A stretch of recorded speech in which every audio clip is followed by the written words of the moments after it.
अर्थसंग्रहे तृतीय अध्याय अर्थश्च इत्थं संगृहीतः सर्वेश्वरेवान् असक्त्या लोकरक्षायै गुणेष्वारोप्य कर्तृतां सर्वेश्वरेवान्यस्योक्ता तृतीये कर्म कार्यता इति उच्यते। अस्मिन् तृतीये अध्याये कर्मयोगः अवश्यं कर्तव्यः, कर्म तावत् अवश्यम् अनुष्ठेयम् इति कर्मणः कार्यत्वम् अवश्यकर्तव्यत्वम् अत्र दृढीक्रियते। किन्तु कथं कर्म कर्तव्यम् इति प्रकारः सम्यक् अत्रैव प्रतिपाद्यते। असक्त्या लोकरक्षायै, असक्तिः इत्यनेन तत्र कर्मफलेषु तत्र असङ्गपूर्वकं कर्म अनुष्ठेयं।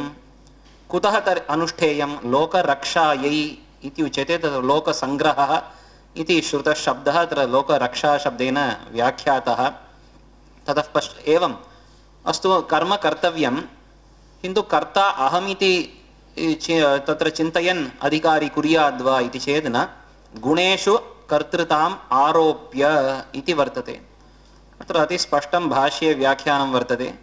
गुणेषु नाम प्रकृतेः गुणेषु सत्वरजस्तमोभिधानेषु कर्तृत्व आरोपः इत्यस्य तदधीनं स्वकीयं कर्तृत्वम् एवं ஆரம்பிச்சிருவாங்க. இங்கே முக்கியமாக இவர் காட்டக்கூடிய அர்த்தம் என்ன அப்படின்னால், லோக சங்கிரகத்துக்காக கர்ம பலங்கள்ல சங்கம் இல்லாமல், கர்ம பலங்கள்ல ஆசை இல்லாமல் வைதிக கர்மங்களை அனுஷ்டிக்க வேணும். சரி, எதற்கு அப்படி அனுஷ்டிக்கணும் அப்படின்னு பார்த்தால், நல்ல ஞானவான்களாக இருந்தாலும் கூட, சிஷ்டர்களாக இருந்தாலும் கூட, அவர்களுக்கு தங்களுடைய ஆத்ம லாபம் எதனா இந்த கர்ம அனுஷ்டானத்தெல்லாம் எதுவும் இல்லைன்னு சொன்னா கூட லோக சங்கிரகத்துக்காக அவர்களும் கூட இந்த கர்மத்தை அனுஷ்டிக்க வேணும்.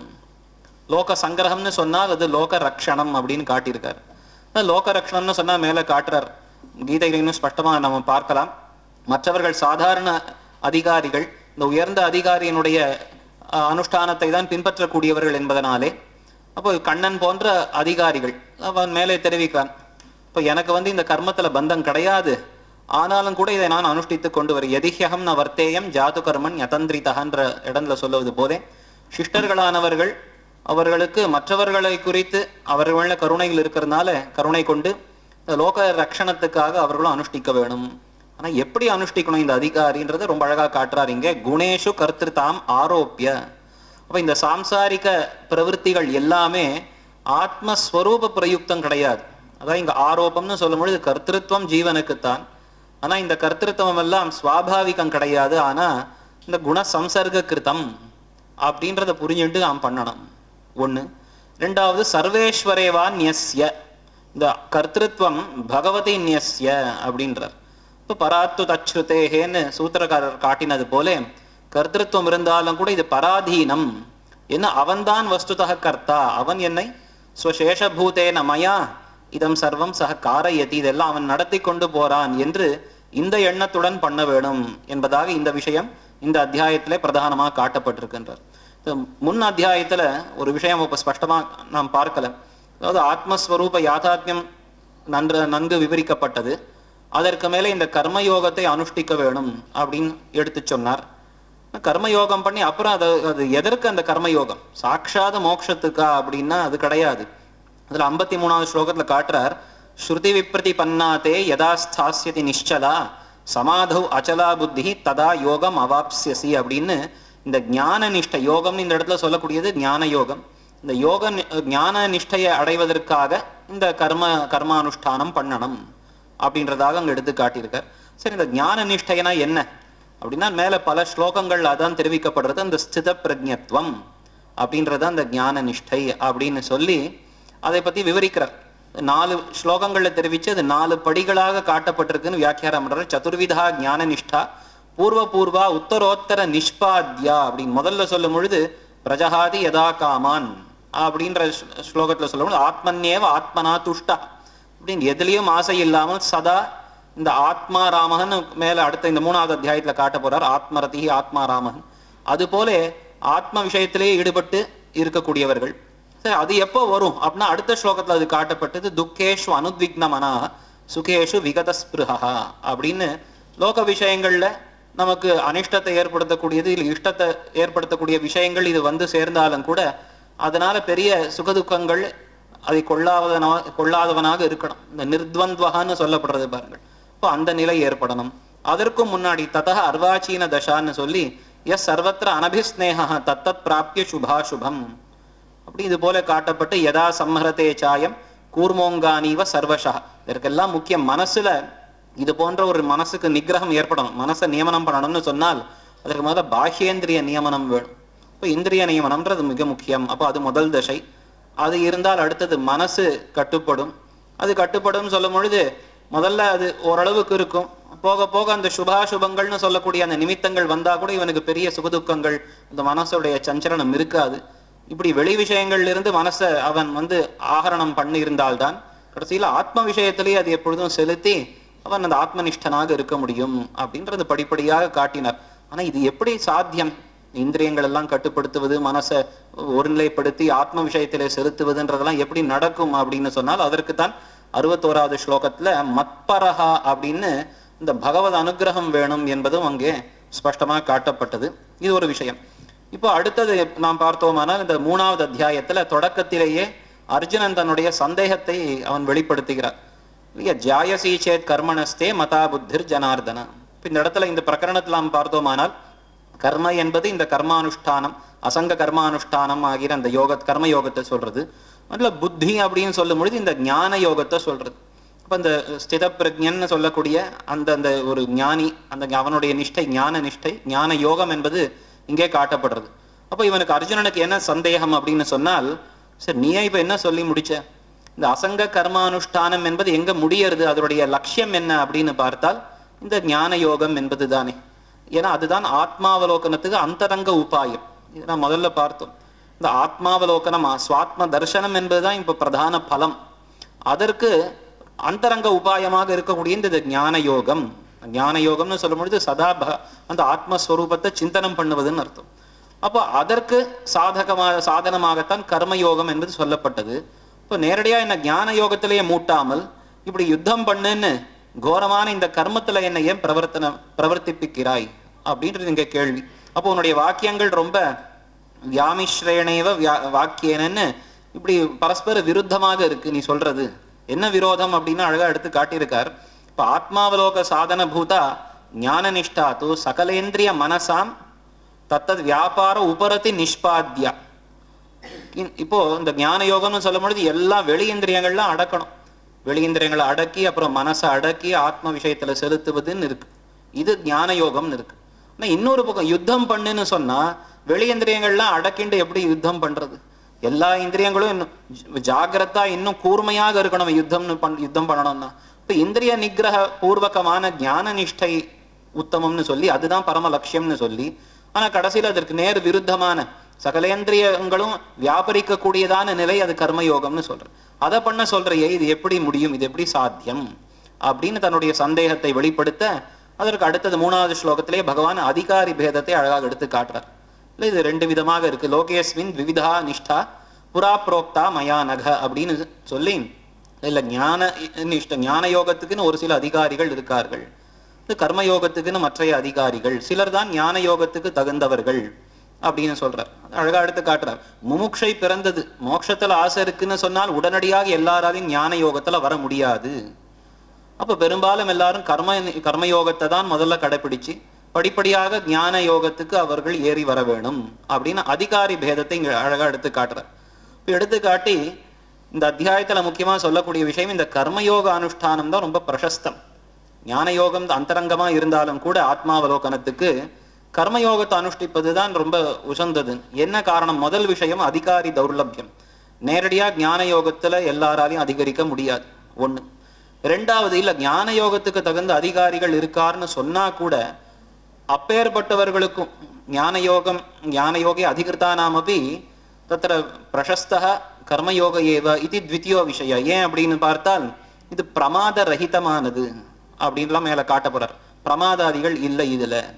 3வது விஷயம் கர்மயோகம்னு சொல்லும் பொழுதும் அதுலயும் இந்த ஆத்ம யாதாத்மிய சிந்தன கர்ப்பமாக இருக்கிறபடியால் இந்த கர்மயோகம் அதுவும் வஸ்துதா ஞானம் அதுல அடங்கி இருக்குத்தான் அப்படின்னு சொல்லி மேல சிஷ்டர்கள்னு சொன்னா கண்டிப்பா அந்த சிஷ்டர்கள் அவர்கள் எல்லாத்துக்கும் அப்பாற்பட்டவர்கள், ஆனாலும் அவர்கள் கண்டிப்பா கர்மயோகத்தை தான் பண்ணி ஆகணும் லோக சங்கிரகத்துக்காக. இப்போ இப்படி எல்லா விதங்கள்ல பார்த்தாலும் கூட கர்மயோகம் தான் அதுதான் இப்போ உச்சிதம், அதுதான் வசந்தது என்ன இப்படி எடுத்து காட்டுறார். இதுல முதல்ல பார்த்தோமானால் இப்போ இந்த லோகேஸ்மின் விவிதா நிஷ்டான் அதிகாரி பேதத்தை சொன்னார். அடுத்தது 4வது ஸ்லோகத்திலேயே ந கர்மணாம் அனாரம்பாத் நைஷ்கர்மியம் புருஷோஷ்ணுதே நச்ச சந்நியசனாதேவ. இப்போ அந்தந்த கர்மங்கள், இப்போ ஞான யோகம்னா என்ன, இந்த கர்மங்கள்லாம் விட்டு விடுறது அவ்வளவுதானே, இல்லை தொடங்கின கர்மங்களை நிறுத்துறது சந்நியாசம்னு, இல்லை அந்த கர்மங்களே பண்ணாமல் இருப்பது அப்படின்னு, இது பண்ணால் போதுமா அப்படின்னா அது கிடையாது அப்படின்றார். இங்க ரொம்ப அழகா காட்டுறார். நைஷ்கர்மியம் அப்படின்னு இந்த இடத்துல சொல்லும் பொழுது ஞான யோகம் அப்படின்னு எடுத்து காட்டுறார். பொதுவாக விசிஷ்டாத்வைத கிரந்தங்களை நாம் பார்த்தோமானால் ஞானம் அதே போல கர்மம்ன்றது எப்பொழுதும் சசம்பந்திகமா சேர்ந்து வர வர வர காரணத்தினால், இப்போ வித்யாஞ்ச அவித்யாஞ்சன்னு சொல்ற இடத்துல வித்யை ஞானம் ததிதரத் தத் விரோதி கர்ம ததிதரத்துன்னு சொல்லி தது ஆரம்ப பிரதிபந்தக நிரசனமான அந்த கர்மங்கள் அப்படின்னு எடுத்து காட்டுறார். அதே மாதிரி இந்த இடத்துலையும் பல இடங்கள்ல ஒரு பக்கம் ஞானம்னு சொன்னா அடுத்தது இன்னொரு பதத்தினால் எடுத்துக்க வேண்டியது கர்மம் என்று பார்க்கிறோம். இப்போ இங்கேயும் நைஷ்கர்மியம் அப்படின்னு சொல்றதுனால இங்கே ஞான யோகத்தை காட்டுறார். இப்போ கர்மணாம் பிராரப்த கர்மணாம் தத்திர கேவலம் தத்திர அனனுஷ்டானாத்வா அथवा தத்திர நூதன கர்மணாம் அனனுஷ்டானாத் பிராரப்தானாம் சந்நியாசாத்வா ந ஞானயோக சேத்ஸ்யதி அப்படின்னு சொல்றார். கிந்து கதம் தரி ஞானயோக சித்தியதி அப்படின்னால் இது அனபிசம்ஹித பலமா பகவத் ஆராதன ரூபேண விகித கர்மங்களை அனுஷ்டிப்பதன் மூலமாகத்தான் அது சித்திக்குமே ஒழிய வெறும் கர்மங்களை பண்ணாமல் நிர்வியாபாரமா இருக்கிறதன் மூலமா ஞான யோகம் சித்திக்காது அப்படின்னு சொல்லி அதற்கு உபபாதனம் பண்றார் 5வது ஸ்லோகத்துல. நஹி கஷ்டித் க்ஷணம் அப்படி ஜாது திஷ்டத் யகர்ம கிருது காரியத்தே ஹ்யவச கர்ம சர்வ பிரகிருதி ஜெயிர்குணை அழகா காட்டுறார். இது நம்ம புரிஞ்சுக்கலாம். அதாவது எதுவும் பண்ணாமல் இருக்கேன் அப்படின்னு சொன்னால் கூட அவன் சரீர தாரணம் பண்ணி ஆகணும், கண்ணை சிமிட்டணும், இல்லை ஏதோ சரீர தாரணத்துக்கு வேண்டிய ஆகாராதிகள் எடுத்துக்கணும், மூச்சு விடுறது, இதெல்லாம் ஜீவனயோனி யத்னம்னு சொன்னா கூட அதற்கு வேண்டிய ஒரு சில இப்போ ஜலத்தை தீர்த்தம் பருகிறது, பிரசாதம் எடுத்துக்கிறது, இது மாதிரி பல விஷயங்கள் அவன் பண்ணிட்டு தான் இருப்பான். வேணுமானால் சந்தியாவந்தனாதிகளை நான் விட்டுட்டேன் அப்படின்னு சொல்லலாம், இல்லை வேற லௌகிக வியாபாரங்களை விட்டு விடுவேன்னு சொல்லலாமே ஒழிய அந்த சத்வரஜ தமஸ்ன்ற 3 குணங்கள் இருக்கிற வரைக்கும் ஏதாவது காரியம் நடந்துட்டு தான் இருக்கும். அப்போ இவன் ஏதோ ஒரு காரியம் பண்ண போறான்னு சொன்னால் அதை ஏன் வைதிகமான விகித கர்மங்கள்ல அதை விநியோகம் பண்ணா என்ன தப்பு? இவனுடைய கிருத்தியை இப்படி மாத்திக்கலாம்.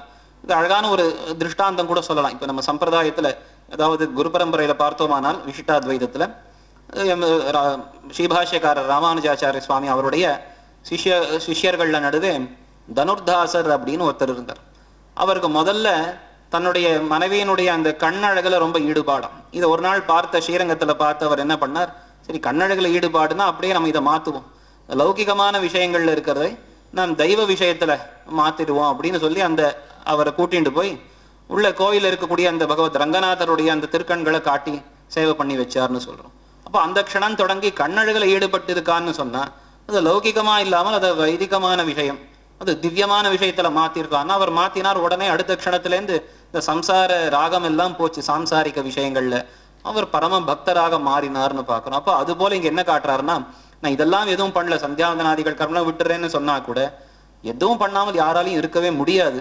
இப்போ பண்ண வேணும், கண்டிப்பா பண்ண போறோம்னு சொன்னா விகித கர்மங்களையே இப்படி பலசங்க தியாக பூர்வகமா பண்ணலாமே அப்படின்றது எடுத்து காட்டி அதற்கு மேல அப்புறம் இந்த மித்யாச்சாரா அப்படின்றத காட்டுற இந்த ஞான யோகே அகம் பிரவருத்தா அப்படின்னு சொல்லிட்டு உண்மையான அந்த இந்திரிய நிகிரகம் இல்லாதவன் கர்மங்களை விட்டான்னு சொன்னால் அது அவனுக்கு பெரிய அனர்த்தத்தை தான் கொடுக்கும்.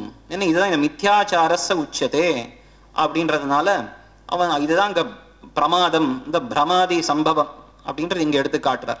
அதனால சக வினஷ்டோ பவதி ஆத்ம ஜானாய உத்யுக்தா விபரீதா வினஷ்டோ பவதி. அப்போ இதற்கு இல்லாமல் முதல் படியான கர்மயோகத்திலே அவன் நின்றுண்டு அதுல ஏறி வரலாம். முதல்ல நான் 4வது படிக்கு ஏறேன்னு சொல்லி அதுக்கு அங்க போறதுக்கு இவனுக்கு சாமர்த்தியம் இல்லாமல் கீழே விழுவதற்காட்டிலும் படிப்படியாக ஏறி போவது அது தகும் என்பதாக இங்க எடுத்து காட்டியிருக்கார். எனவே நியதங்குரு கர்மத்துவம் கர்ம ஜாயோஹ்ய கர்மணா, இந்த இடத்துல அகர்ம அப்படின்றதுனால இந்த ஞானம் ஞான யோகம் அப்படின்றதாக எடுத்து காட்டிற. நியத்தம் அப்படின்றதுனால வியாப்தம், அவசியம் இந்த சரீரம் இருக்கிற வரைக்கும் கண்டிப்பாக நடக்கக்கூடியதான இந்த கர்மம் என்பது அதையே நீ பற்றிண்டு போகலாம் என்பதாக எடுத்து காட்டியிருக்கார். இந்த சரீர யாத்ராபி ந பிரசித்தேத் அகர்மணா. அவன் சரீர தாரணத்துக்கு வேண்டியதான சில பல காரியங்கள் அவன் பண்ணிட்டு தான் இருக்கணும், அதனால இதுதான் வரம் என்பதாக சொல்லி, சரி அப்ப கூட மேல கேள்வி கேட்கிறார். சரி கர்மயோகம் பண்ணணும்னு சொன்னால் அதற்கு பகுவித்த விய ஆயாச சாத்தியமான இந்த யாகாதிகள் பண்ணுவதற்கு திரவியார்ஜனாதிகள்லாம் வேணுமே. அப்போ திரவியார்ஜனாதிகள் வந்துன்னு சொன்னால் அகங்காரம் மமகாராதிகள்லாம் திருப்பி தலையெடுக்குமே. அப்ப என்ன பண்ணுவது? கர்மயோகம்னு சொல்லிட்டு நமக்கு மறுபடியும் அகங்காராதிகள் தானே உன்னிஷிதமாகும் அப்படின்னு கேட்டு அதுக்குதான் சமாதானம். யஜ்ஞார்த்தாத் கர்மணோன்யத்திர லோகோயம் கர்ம பந்தனா அப்படின்னு சொல்லும்பொழுது யஜ்ஞ சப்தத்தினால வைதிக கர்மங்கள் எல்லாமே உபலட்சணம் அது. அப்போ இந்த கர்மசேஷபூத திரவியார்ஜனாதேகே கர்மணா அந்நியத்திர ஆத்மீய பிரயோஜன சேஷபூதே கர்மணி கிரியமானஹ அயம் லோகः கர்மபந்தனோ பவதி. அப்போ பகவத் ஆராதன அர்த்தம் இந்த யாகாதிகள்னு சொல்லும் பொழுது அது பகவத் ஆராதன வேஷமான அந்த வைதிக கர்மங்களுக்காக பண்ணக்கூடிய திரவியார்ஜனாதிகள் அது பந்தகங்கள் கிடையாது. அதை விட்டுட்டு சுவார்த்தமாக இவன் பண்ணக்கூடிய விஷயங்கள் தான் வஸ்துதா பந்தகம் என்பதாக சொல்லி இதுதான் மேல விஸ்தரமாக உபபாதிக்கப்பட்டிருக்குன்னு பார்க்கணும். யஜ்ஞசிஷ்டாசினா சந்தா முச்சந்தே அப்படின்னு சொல்லி இவன் அனுபவிக்கக்கூடிய விஷயங்கள் திரவியார்ஜனம், இவன் எடுத்துக்கக்கூடிய அன்னாதிகள் எல்லாமே இது யஜ்ஞசிஷ்டமாக இருக்கணும். அதனால்தான் வைஷ்ணவ சம்பிரதாயத்துல சொல்லும் பொழுது இந்த பகவத் ஆராதனம் அப்படின்னு சொல்றது அதை யாகம், யஜ தேவ பூஜாயம்னு யாகம்னு சொல்லி அதை நாம் எடுத்துக்கிறோம். போஜனம்னு சொல்றது காட்டிலும் அனுயாகம்னு அதற்கு பேர் வந்திருக்கு. இப்போ நாம் போஜனம் பண்ணுவதோ இல்லை மற்றவர்களுக்கு இந்த ஆராதனம் பண்ணுவதுன்றத அனுயாகமாச்சா, அனுயாகம் அப்படின்றதாக ஒரு சப்த விவகாரம் வந்திருக்கு. யாக பகவத் ஆராதனம், தத் சிஷ்ட ஸ்வீகார பிரசாத ஸ்வீகார அனுயாக அப்படின்றதாக சொல்லி அதை மேல ரொம்ப ஸ்பஷ்டமா விவரிச்சிருக்கார். இந்த பதஸ்வாரஸ்யங்கள் நிறைய இருக்கு. இந்த கர்ம பிரம்மோத்பவம் அப்படின்னு பிரம்ம சப்தத்துக்கு ஷரீரம்னு அர்த்தம் பண்ணியிருக்கார். அப்போ இந்த இடத்துல ஒரு சக்கரத்தை அழகா எடுத்து காட்டுற. என்ன சக்கரம் இது அப்படின்னு சொன்னால் அன்னாத் பூதானி, பூதானினா சஜீவானி ஷரீராணி. ஆனா அன்னம்ன்றது பர்ஜன்யாத் பவதி, பர்ஜன்யம்ன்றது யஜ்ஞத்தினால ஏற்படும். யஜ்ஞம் அப்படின்னு சொன்னா அது கர்ம, இந்த கர்த்தாவுடைய வியாபாரங்கள். சரி இந்த கர்மன்றது மறுபடியும் பிரம்மத்திலிருந்து, அதாவது இந்த சரீரத்திலிருந்து. என்ன மறுபடியும் இந்த சரீரம்ன்றது அன்னாத். அப்போ இந்த சக்கரமானது சரியா வந்து சேரும். இதை யாரும் வந்து இப்படி இந்த சக்கரத்தில் உடைக்க கூடாதுன்றத காட்டுறார். இப்ப இது ஒரு விஷயம் சொல்லி எஸ்து ஆத்மரதிரேவ சியாத் அப்படின்னு சொல்ற இடத்துல அழகா என்ன காட்டுறாருன்னா, இப்போ ஒரு சில உத்தம அதிகாரிகள் அவர்களுக்கெல்லாம் இந்த ஆத்மாவலோகனம் வந்து சித்திச்சிருத்துன்னு சொல்றோம். ஆத்மாவலோகனம் கைவந்த அதிகாரிகள்னு பார்த்தால் அவர்களுக்கு கர்மயோகமும் வேண்டாம், ஞான யோகமும் வேண்டாம். அப்பேற்பட்ட அதிகாரிகள் சித்த ஆத்மாவலோகனாக அதிகாரினஸ்து நாபேக்ஷந்தேவ கர்மயோகம் ஞான யோகம் வா. அப்ப இதை சொல்றது மூலமா என்ன காட்டுறாரு அப்படின்னா, ஆத்மாவலோகனம் சித்தம், ஆத்மாவலோகனம்ன்றது சித்தம் ஆகாதவர்கள் எல்லாருக்குமே கர்மயோகம் வேணும் தான் கண்டிப்பா. தஸ்மாத் அசக்த சததம் காரியம் கர்ம சமாச்சார இத்தியனேன தாதிருஷம் அதிகாரிணம் விஹாய அந்நிய சர்வேபி அவசியம் கர்ம அனுதிஷ்டேயுரேவ இதி தத்ர நியமः தத்ர சூச்யते. अपि च कर्मणैव संसिद्धिम् आस्थिता जनकादयः इत्यनेन तत्र ज्ञानिनाम् अग्रेसरत्वेन प्रसिद्धाः जनकादयः अपि तत्र कर्मयोगं तत्र अनुष्ठितवन्तः इति तावत् ज्ञायते.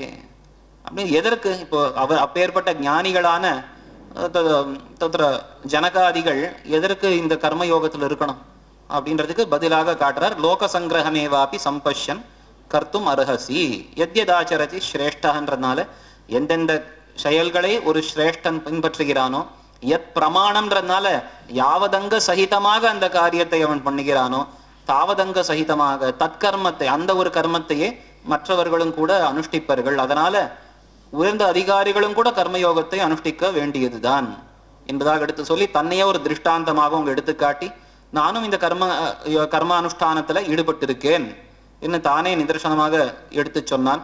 இதெல்லாம் பண்ணி இறுதியாக வரும் பொழுது இந்த கர்த்திருவ அனுசந்தானம் எப்படி, சரி கர்மயோகம் அனுஷ்டிக்கணும்னு ஸ்பஷ்டமா சொல்லியாச்சு.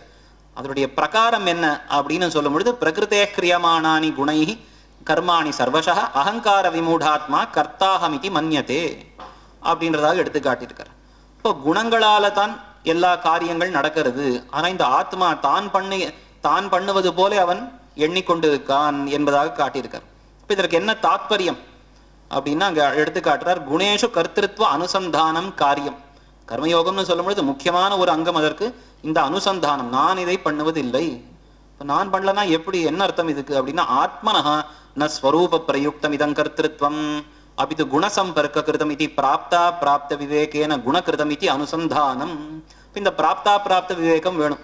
இப்போ லோகத்துல பண்ணக்கூடிய எல்லா செயல்களுமே இந்த சரீரம் மனசு சரீரம் இந்திரியங்கள் இருந்தால்தான் நடக்கும். சரீரம் இந்திரியங்கள்னு சொன்னாலே அது இந்த திரிகுணம்ன்றது வந்துடுறது. அப்போ இந்த குணங்கள் இருக்கும் வரையில் இந்த செயல்களை நாம் பண்றோம். இப்போ ஆகார விஹார நித்ராதிகள் எல்லாமே அது போலத்தான். இப்ப இந்த செயல்கள் எல்லாமே இந்த சரீராதி சம்பர்க்கம் இருந்தால்தான் நடக்கிறது, இல்லையா என்றால் நடக்காது அப்படின்ற இந்த அன்வய வத்திரேகங்களை கொண்டு இதெல்லாம் குணப்பிரயுக்தம் என்பதாக நாம் புரிந்து கொள்ளணும். சரி, அது போதுமா அப்படின்னால் அடுத்தது சொல்றார், மயி சர்வாணி கர்மாணி சந்நியஸ்ய அத்தியாத்ம சேதசா நிராசீர் நிர்மமோ பூத்வா யுத்தியஸ்வ விகதஜ்வரஹா அப்படின்றதுனால இங்க அத்தியாத்ம சேதசா, சேத சப்தத்தினால அந்த புத்தி ஞானத்தை சொல்லி, அத்தியாத்மம்னு சொல்லும் பொழுது அந்த ஜீவஸ்வரூபம்னு சொல்லி ஜீவஸ்வரூப விஷயக ஞானேன அப்படின்றார். சரி, ஜீவஸ்வரூப விஷயக ஞானேன ஜீவன் என்று எண்ணிக்கொண்டு மயி என்னிடத்துல எல்லா கர்மங்களையும் சமர்ப்பித்து, அதாவது சர்வேஸ்வரனான என்னிடத்துல எல்லா கர்மங்களையும் சமர்ப்பித்து அவன் எந்த கவலையும் இன்றி கர்மயோகத்தை பண்ண கடவன் அப்படின்றார். பகவான ஜீவஸ்வரூபம்னு எண்ணி அவனிடத்துல விடம்னா என்ன அர்த்தம் அப்படின்னா அதுக்குதான் காட்டுற. இங்க இப்போ சாஸ்திர திருஷ்டியா தூபதேசோ வாமதேவவத்ன்ற இடத்துல சொல்லுவது போல இங்க சாஸ்திர திருஷ்டின்னு சொல்லும் பொழுது ஜீவாத்ம வாச்சக சப்தங்கள் தது அந்தர்யாமினம் பரமாத்மானம் ஆச்சக்ஷதேன்ற ரீதியிலே மயி பகவதி மயி கர்மாணி சந்நியஸ்ய, ஆனா கர்மாணி து ஜீவ கலு கரோதி அப்படின்னா அதான் அத்தியாத்ம சேதசா ஜீவ விஷயக ஞான ஆத்மஸ்வரூப விஷயேன ஞானேன. ஆத்மஸ்வரூப விஷய ஞானேன என்ன அர்த்தம், ஆத்மஸ்வரூபம் தாவத் பகவதः ஷரீரபூதம் அப்படின்றத தெரிஞ்சுட்டு, இப்போ சரீரம் ஒரு காரியம் பண்றதுன்னு நம்ம லோகத்துல தனியா வியபதேசம் பண்றது இல்லை. என் கை எழுதித்து என் கால் நடந்தது அப்படின்னா என்ன அர்த்தம், விசிஷ்டமா அந்த சரீரத்தை பரிகிரகிச்ச ஆத்மா பண்றதுன்னு தானே அர்த்தம். அதுபோல வஸ்துதः சர்வசாஸ்திரங்களிலும் பரமாத்மா பகவான் என்பவன் ஜீவாத்மாவுக்கு அந்தர்யாமி அப்படின்றது ஸ்பஷ்டமா பிரதிபாதிக்கப்பட்டபடியால் ஜீவன் பண்ணுகிறான்னு சொன்னா உள்ள இருந்து அந்த அந்தர்யாமி தான் அவனை தூண்டுகிறான் அப்படின்ற விஷயத்தை புரிந்து கொண்டு எல்லா கர்மங்களையும் என்னிடத்திலே ஒப்படைத்து விகத ஜ்வரஹ யுத்தஸ்வ, எந்த கவலையும் எல்லாம் விகத ஜ்வரஹ அப்படின்ற என்ன நடக்குமோ அப்படின்ற பயம் வேண்டாம். அனந்த பாப சஞ்சயேன கதமகம் பவிஷ்யாமி ஏவம் பூத ஜ்வர வினிர்முக்தா. எல்லாம் என்னிடத்துல சமர்ப்பிச்சாச்சுன்னா என்ன கவலை. உம்மிடத்துல சமர்ப்பிப்பதுனா ஏதோ சும்மா சமர்ப்பிப்பதுனா அப்படி அர்த்தம் இல்லை. இது வஸ்துதா சரியான ரீதி. இது எப்படி சரீரம்னு சொன்னால் அதனுடைய கர்த்திருவம், சரீரம் ஒண்ணு பண்ணாலும் உள்ள இருக்கக்கூடிய ஆத்மாவுக்கு தான் கர்த்திருவம்னு சொல்றோமோ, அது போல ஜீவாத்மாவுக்கு அந்தர்யாமியான எம்பெருமான் அந்த சரீராத்ம பாவம் இருக்கிறபடியால் எல்லா கர்த்திருவமும் என்னிடத்துல ஒப்படைச்சு நீ காரியங்களை பண்ணுவாயாக என்பதாக எடுத்து காட்டியிருக்கார். இதான் ரொம்ப ஆச்சரியமா சாத்விக தியாகம்னு சொல்றது உண்டு. இன்னைக்கு வைஷ்ணவ சம்பிரதாயத்துல சிலர் ரொம்ப சுருக்கமா கைங்கரிய ரூபம் அப்படின்னும், இன்னும் சிலர் இந்த விசேஷன விஸ்தரமா இந்த சங்கல்பமும் பண்ணுவது உண்டு. ஸ்வகீயேன ஆத்மனா பகவான், ஸ்வகீயேன ஆத்மனா கர்த்தா, ஸ்வகீயைஷ்ட உபகரணைஹி ஸ்வாராதனைக பிரயோஜனாய சர்வேஸ்வர சர்வசேஷி ஸ்வயமேவ ஸ்வகர்மாணி காரயதி. ஒரு கர்மத்துடைய ஆரம்பத்திலையும் முடிவிலும் சயேவ காரித்தவான் இல்ல சயேவ காரயதி அப்படின்னு எல்லாம் அவன்தான் அப்படின்ற இந்த ஒரு சங்கல்ப பூர்வகமாகத்தான் அனைத்து கர்மங்களையும் பண்ண வேண்டியது அப்படின்றதாக இந்த விஷயத்தையும் எடுத்து காட்டியிருக்கார். ஏமே மதமிதம் நித்தியம் அனுதிஷ்டந்தி மாணவாகன்னு, இதுதான் எனக்கு அபிமதம் அப்படின்றதாக இன்னும் திருடமாக்கி இந்த விஷயத்தையும் திருடமாக எடுத்து காட்டி கடைசியில பல ஸ்லோகங்கள்ல இந்த ஞான யோகம்ன்றது ரொம்ப கஷ்டமானது அப்படின்றத கொஞ்சம் எடுத்து காட்டுறார். ஏன் அப்படின்னு சொன்னால், ஞான யோகம்னு கர்மங்களை விட்டு ஒத்தன் இதற்குள்ளே வந்தான்னு சொன்னா இப்போ படிப்படியா அவனுக்கு பல ஸ்வரூப விநாசம் ஏற்படும். என்ன அப்படின்னால், சதிருஷம் சேஷ்டதேஸ்வஸ்யா பிரகிருதேர் ஞானவான் அபி பிரகிருதிம் யாந்தி பூதானி நிகிரக கிங் கரிஷ்யதி. இப்போ இந்த சரீரம் மனசு இந்திரியங்கள்லாம் இருக்கும் வரைக்கும் அது தன் காரியம் பண்ண தொடங்கும். அப்ப என்ன ஆகும், இவன் வைதிக கர்மங்கள் இருந்து நிவர்த்தனாக இருந்தாலும் கூட வெவ்வேறு விஷயங்கள்ல படிப்படியா இவனுக்கு ஈடுபாடு வரும். அது புராணாதிகள்ல கதைகள் இருக்கு. இந்த இந்திரன் பக்கத்துல ஒரு இந்திரனானவன் ஒரு ரிஷியினுடைய தபஸை கலைக்கணும்ன்றதுக்காக ஒரு பெரிய வாழை அங்க நடுவுல வச்சானா. அப்ப பல காலம் அந்த முனிவர் அதை கண்டுக்கவே இல்லை. சில மாசங்களுக்கு அப்புறம் அதை பார்த்து ரொம்ப கூர்மையாக இருக்கேன்னு பார்த்தார். அப்புறம் கொஞ்சம் இருக்கக்கூடிய திருணத்தை மட்டும் சேதனம் பண்ணார். இப்படி அடுத்து இருக்கக்கூடிய அங்க விலங்குகள் பிராணிகளை சேதனம் பண்ணார். இப்படி படிப்படியா அவர் மகா காத்துக்கராகவே மாறினார்னா சொல்லப்படுறது. அப்போ அது போல இங்க ஒருத்தன் வந்து ரொம்ப ஜாகிரதையாக இருக்கணும். எது ரொம்ப கவனிக்க வேண்டிய விஷயம் அப்படின்னா காமஹா அப்படின்றதாக காட்டுறார். இந்த விரோதிகள்ல எது பிரதானம் அப்படின்னு பார்த்தால் இந்திரியாணி பராண்யாகு இந்திரியபிய பரம் மனஹ மனசஸ்து பராபுத்தி யோ புத்தே பரதஸ்து சஹா. அது என்ன அப்படின்னு சொன்னா கடைசி ஸ்லோகத்துல ஜஹிஷத்ரு மகாபாகோ காமரூபம் துராசதம் அப்படின்னு அதை வசீகரணம் பண்ணுவது ரொம்ப கஷ்டம் அப்படின்றதாக எடுத்து காட்டுறார். இதுதான் முன்பும் கூட சில ஸ்லோகங்கள்ல இந்த காமமானது துர்ஜயம் என்பதை எடுத்து காட்டியிருக்கார். அதாவது அதகேன பிரயுக்தோயம் பாப்பம் சரதி பூருஷன் இந்த இவன் கேட்கிறான். ஞான யோக நிஷ்டன்னு சொன்னாலும் கூட அவன் படிப்படியாக இந்திரியங்களுக்கு வசப்பட்டு பிரகிருதி வசப்பட்டு லோக விஷயங்கள் ஈடுபட்டுருவான் அப்படின்னு சொன்னீரே. எதனால அப்படின்னா காமயேஷ குரோதயேஷ ரஜோகுண சமுத்பவா அப்படின்றதுனால அதுதான் பிரதானமா எடுத்து காட்டினார். அது படிப்படியாக காமம் குரோதம் அப்படின்னு அடுத்தடுத்த விஷயங்கள் இவனை மூட்டும் என்பதாக எடுத்து காட்டினார். அதனால உத்தம பட்சம் அப்படின்னு பார்க்கும் பொழுது யாருக்கு யாரு பொதுவாகவே அதிகாரி தௌர்லபியத்தினால ஒருத்தன் வந்து கர்மயோகத்துல ஈடுபடணும். இல்ல ஞான யோகத்துக்கு தகுந்த அதிகாரிகளாக இருந்தாலும் கூட இது சப்பிரமாதமா இருக்கிறபடியால் அவர்களும் கூட முதல்ல இந்த கர்மயோகத்திலேயே இறங்குவது உச்சிதம். இல்ல சிஷ்டர்கள் அப்படின்னு சொன்னாலும் கூட லோக சங்கிரகத்துக்காக அவர்களும் கர்மயோகத்தை அனுஷ்டிப்பதுதான் தகும் என்ன இதெல்லாம் எடுத்துக்காட்டி கர்மயோகத்தினுடைய அந்த ஔச்சித்யம் அந்த பிராசஸ்தியத்தை இப்படி இந்த மூணாவது அத்தியாயத்துல பகவான் எடுத்து சொல்லியிருக்கார். ஸ்ரீ குருभ्यो நமः. ஹரிஹி ஓம். ஏஷா தே பிஹிதா சாங்க்யே புத்திர்யோகே த்விமாம் ஷ்ருணு புத்தியா யுக்தோ யயா பார்த்த கர்மபந்தம் பிரஹாஸ்யசி இத்யாரभ्य தத்ர விஸ்தரேண பகவதா कर्मयोगस्य आवश्यकता प्रदर्शिता अस्ति. तृतीयाध्यायेपि स एव विस्तरेण उच्यते इति संगतिः.